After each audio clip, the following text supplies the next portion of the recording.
சேர்த்து வச்ச சொத்து சோகம் எத்தனை நாள் கூட வரும்.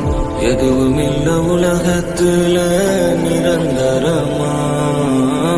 பணந்தான் எல்லான்னு பாவி மனசு சொன்னாலும் போகும்போது பணத்தை கொண்டு போக முடியுமா?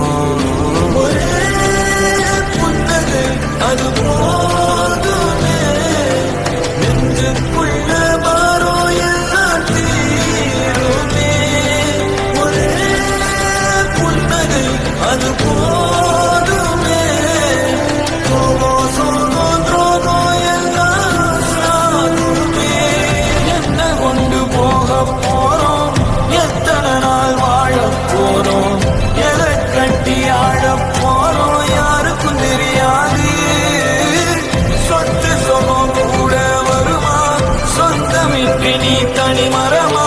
நிற்கும் வர உனக்கு புரியாவே. போக போறோம், எல்லாம் ஒரு நாள் சாக போறோம். மிஞ்சி போனா என்ன ஆகும்?